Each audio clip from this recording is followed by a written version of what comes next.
a new public mural hits downtown streets. The Tacoma Police Marine Services Unit comes to the rescue. And July is Pride Month in Tacoma. These stories and more coming up next on Tacoma Report.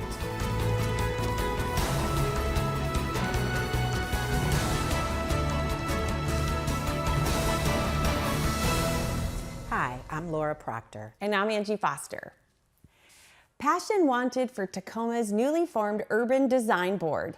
The UDB will provide early concept design guidance and make final design decisions for specific urban design project review permits.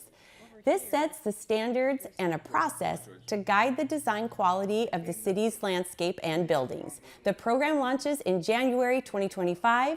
Interested candidates may log onto the website for additional information. Tacoma Creates is a community-supported public funding program that is expanding cultural access for people in Tacoma. Stacey Ellifrit has more on their recent funding cycle.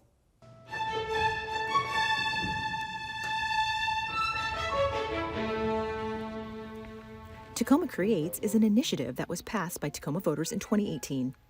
Its primary focus is to increase access to arts, culture, heritage, and science experiences throughout Tacoma.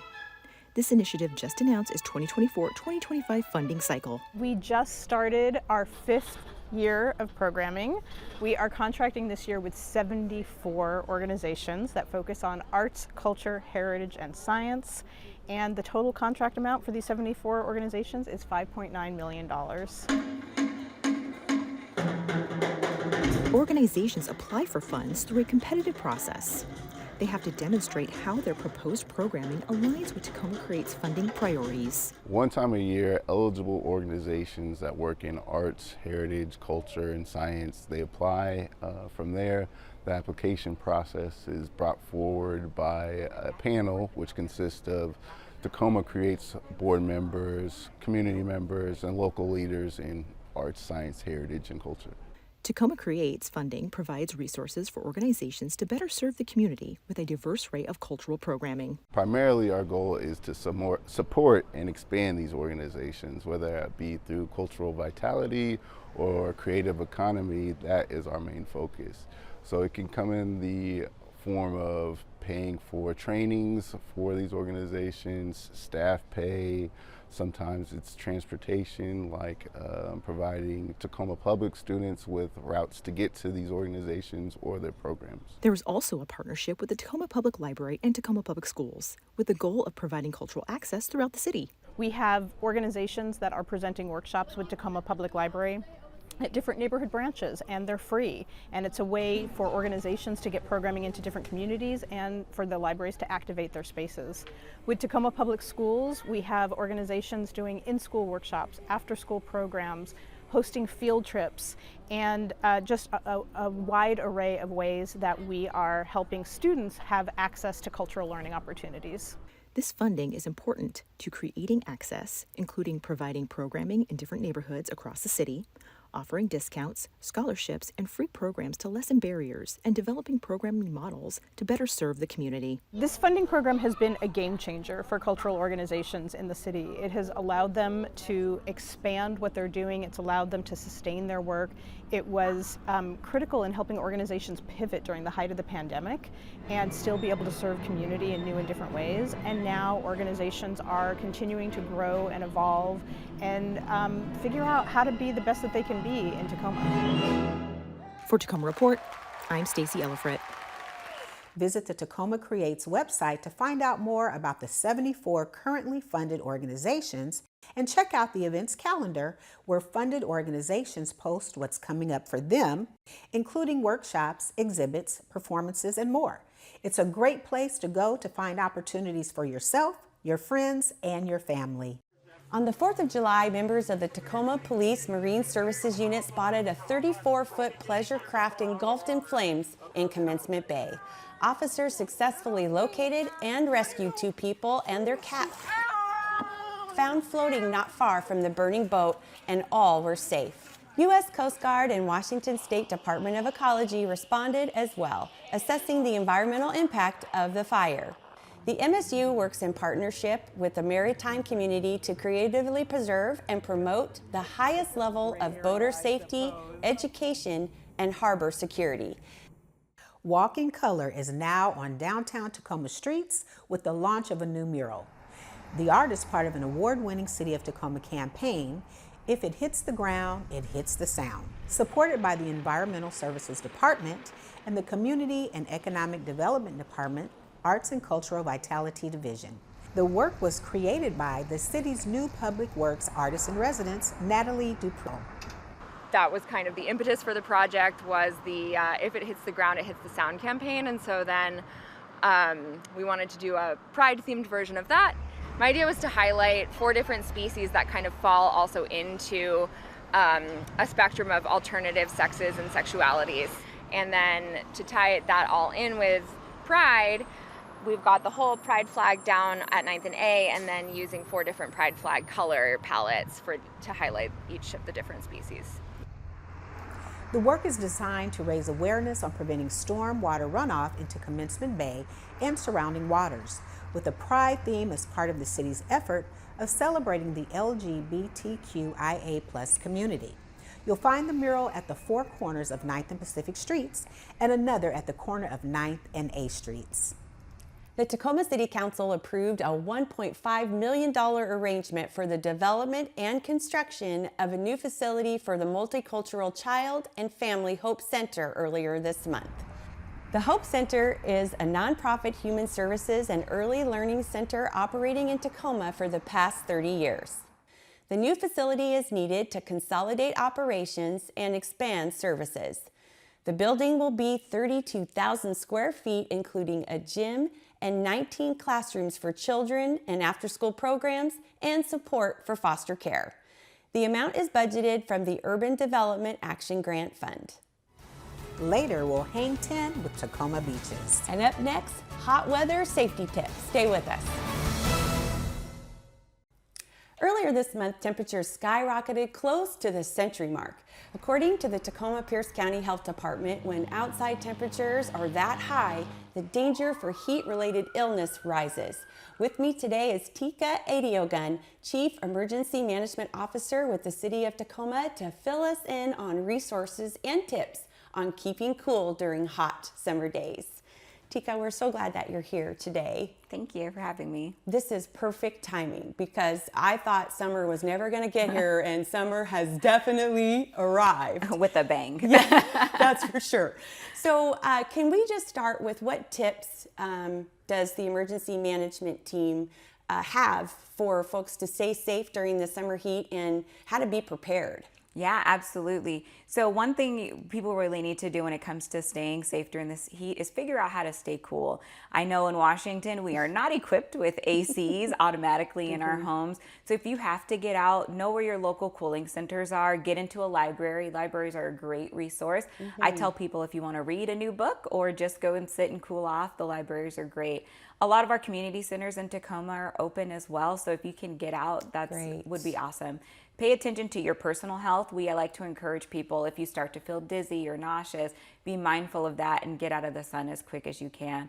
But also enjoy water parks. There are some people who just don't want to be inside. So they will go out. I think, from an emergency management perspective, heat is the new normal, right? Yes. So it is not going away. Each year we're going to have these 90 to 100 degree weather incidents. And so it's important now to know to prepare every single year so that you're ready for that, knowing where the support centers and cooling centers are and how you can stay happy and healthy during these heat events. Why is it critical to pay attention to hot summer days? Yeah, because you don't know how quick the heat can actually have an impact on you. If you walk outside for 10 minutes or so in 90-degree weather, you are probably going to get some heat exhaustion. You get pretty tired and lethargic. Also, it impacts other health things that you are already dealing with. So diabetes, heart conditions, things like that can also be impacted by the heat. So it's important to understand personally what your body can and cannot handle because it can sneak up on you. But more so, it's also important to be prepared so that you are prepared in your home with water, you're prepared with fans or cooling systems, whatever you need to have on hand so that you can be as cool as possible, but also ready to understand what your body's going to need in the event of a heat event. Yeah. Can you recommend some other resources to help people beat this heat? Yeah, so if you go to cityoftacoma.org/inclement resources, you can take a great look at all the stuff that the City of Tacoma has. So Awesome. we know our partners with Neighborhood Community Services has opened up cooling centers and shelters, but there's also some summer events that are going on that can actually get your kids out of the home and help them remain cool. So the Star Center has events going on, as well as Eastside Community. So there's a lot of stuff out there where you can click on that link and find those resources. If you don't know where to go, if you can't get online for that, you can go into any of our libraries or our public locations, and that information is also available. So what can the city do to support residents and helping them beat the heat? Yeah, that's, a hard one. I think information is always the best. When we talk about people, we want to make sure that they understand that it's not safe to be out in the heat, but if you are going to be out, be mindful of how you feel. Know where the nearest location is. I was telling someone the other day I hopped into a froyo place so I could cool off just a little bit, because the 10 minutes I was outside, I was already sweating bullets. But understand, I think putting out that information and really making sure our residents understand where they can go to get help and resources.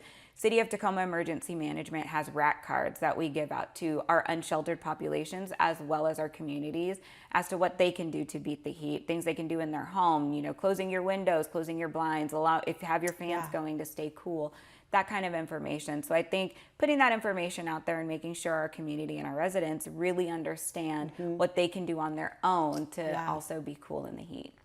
Can you share a little bit, for those who don't know, about the city's emergency notification system, Tacoma Alert? Yeah, so Tacoma Alert is the alert and warning for City of Tacoma. So all of our residents can sign up through that. You can go to cityoftacoma.org/Tacoma Alert. And we do both emergency alert and general messages. So general messages, just go to your phone. It's not something that will buzz too loud or tell you to get out or evacuate, but it will tell you where those community resources can be found. So you can sign up for both emergency alerts so you're aware of where to stay away from, but you can also sign up for general messages so you can understand where to go to get help and resources in the community. Yeah, important to save those numbers too. Yes, right? In your absolutely. phone. That's Save awesome. the number. We do encourage it. So once you sign up, we do ask, you get a text message or an email asking you to save the number for Tacoma Alert, so you don't think that it's spam, but then you'll understand what's coming to you, and you can pick up that phone and listen to the message. Tika, thank you so much for all that you're doing, your team is doing behind the scenes, and just providing tools, resources, kind of the map, the book, right, that you guys are writing to care so much about our city and give these helpful tools and hints of just how to be more prepared and what to do in case of an emergency. So thank you so much for being here today. Thank you for having me. Coming up, our Tacoma summer and stuff to do. You won't want to miss it.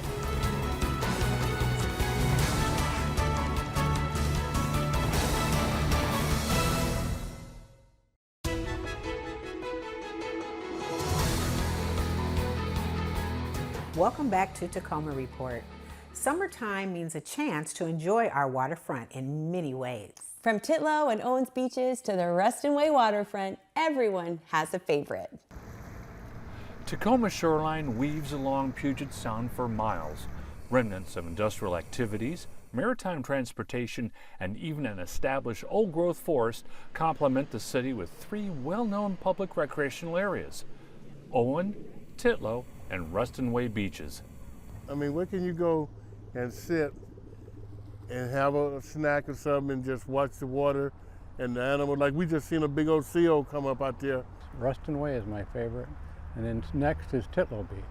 My favorite beach is actually Ruston Way down at the end. And I also like Owens Beach because it has sand there, and you can dip your toes in the sand and you can bring your grandkids and let them play right there. Owen Beach is nestled along the forested old-growth trees of Point Defiance. Known for smooth, worn gravel, the beach slopes to the water with access for just about any aquatic adventure. Titlow Beach is part of Titlow Park. The beach itself was once the ferry connection between Tacoma and Gig Harbor. The beach is a mix of boulders and sand, making up a community shoreline. Beaches along Ruston Way were once the maritime industrial section of Old Tacoma. Time and the elements carved up the shoreline with boulder breakwaters and smooth pebbles, creating micro beaches, mainly accessible at low tides. These three beaches have something in common: popularity and cold water. Puget Sound water temperatures rarely get to the mid-50s, even in the middle of summer. Warm summer air temperatures are feeling really good, but the water here in the Northwest, this is cold. That's why I'm wearing this suit. It kind of keeps me a little bit warm, although I'm freezing right now in the water. Summer keeps the beaches hopping with events like Tacoma's Summer Blast. There's water sports, or just exploring, all along the Titlow, Owen, and Ruston Way beaches. If you and your family want to splash around in warmer summer waters, you may want to check out some of TPU recreational freshwater lakes. Whew! For Tacoma Report, I'm Dave Gordon. The 4th of July has come and gone. Hopefully you and your family had a great time celebrating in the City of Destiny. Thousands of people did too during Tacoma's Summer Blast 2024. From Dune Peninsula to Ruston Way, many soaked up the sun during the 248th birthday of America. All along the route, people snaked through vendor booths, stage bands, and ply areas. Lounging along the water was just as good, with families passing the time of day in anticipation of the rocket's red glare over Commencement Bay. Summer Late Nights is a program featuring Tacoma students. Now through the end of August, middle and high school students get a dinner every night and participate in open gym, art, and music activities, and they get to hang out with friends. Summer Late Night drop-ins are Monday through Friday evenings from 5 to 10 p.m. Tacoma schools, community centers, and nonprofit organizations are opening their doors, keeping teens safe and engaged. For specific locations, check out MetroParks.Tacoma/Summer Late Nights. The city has raised the prize flag over the Tacoma Dome to commemorate Tacoma Pride 2024. Tacoma Pride Month takes place in July to allow South Sound residents to celebrate and support events throughout the Puget Sound region and here in Tacoma. The month offers many opportunities to celebrate through cultural events, established community partnerships, and much more. For the latest information, visit tacomapride.org. That wraps up this edition of Tacoma Report. A great way to find out about the services the City of Tacoma has to offer is by going to cityoftacoma.org. We leave you now with sights from last year's Mosaic Festival. I'm Angie Foster. This year's Mosaic Tacoma's Arts and Cultural Festival is July 27th and 28th at Wright Park. I'm Laura Proctor. We'll see you next time on Tacoma Report. Thanks for watching.